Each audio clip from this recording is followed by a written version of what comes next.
Salut Guillaume, merci beaucoup d'avoir accepté mon invitation à participer à ce vocal de Yago. Bonjour Inès, merci beaucoup pour l'invitation. Je suis très content d'avoir mon vocal chez vous. Alors aujourd'hui, je voulais parler avec toi de marketing d'influence dans le recrutement. Je sais que tu l'as déjà mis en place, est-ce que tu peux m'en dire un peu plus, notamment voilà, sur le contexte de la mise en place? Oui, tout à fait. Alors, on met en place du marketing d'influence pour attirer des candidats. On l'a fait, là, je vais vous parler d'une étude précise. Et on continue à le faire actuellement avec d'autres clients. La base de cette approche, c'est l'inbound recruiting. C'est notre cœur de métier, on va dire, à la super agence. C'est-à-dire produire du contenu pour attirer des candidats et les convertir en lead candidats potentiels. Donc, c'est à partir de ce contexte-là qu'on a lancé notre opération. Ok, c'est très clair. J'imagine que parfois tu dois créer du contenu ultra spécifique pour toucher une cible de candidats précise. Et dans ces cas-là, comment tu fais? Oui, tout à fait. En l'occurrence, il s'agissait d'attirer des candidats sur un sujet très très précis qui était une technologie qui s'appelle Kubernetes. Me demande pas trop ce que c'est. Et justement, c'est très compliqué de produire du contenu de qualité sur un sujet aussi précis. Et pourtant, on sait que ce sujet-là intéressait beaucoup les candidats de notre client. Donc, on a contacté des influenceurs sur YouTube. Un qui s'appelle Xavki, qui travaille sur le sujet depuis des années, qui a accepté d'intégrer des liens dans ses vidéos YouTube vers l'espace carrière du client. Et l'autre qui s'appelle Cookie Connecté, qui a créé un contenu sur demande. Ok, et est-ce que tu as le droit de partager des KPI, donc des résultats de ces actions mises en place?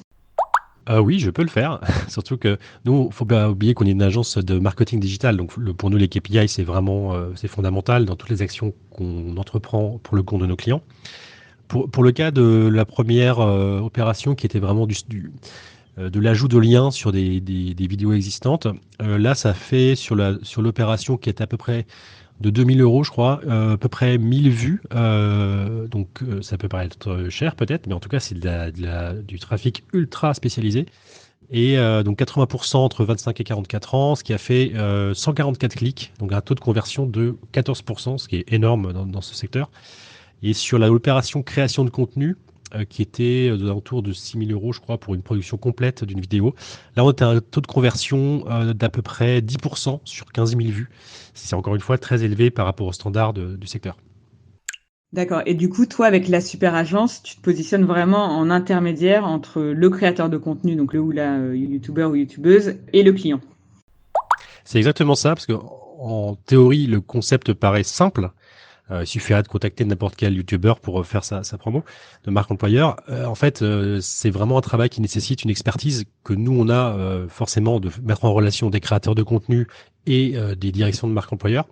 Donc, c'est vraiment une savante alchimie qui nécessite de savoir, de comprendre ce que c'est les éléments de marque employeur qu'on peut diffuser au sein d'une ligne éditoriale existante, comme celle des youtubeurs, par exemple, et puis être capable de parler aussi le langage des créateurs de contenu et d'agir pour que tout le monde y soit gagnant.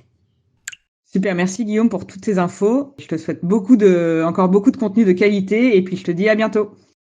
Merci à toi Inès et je souhaite tout le meilleur à Yago pour la suite.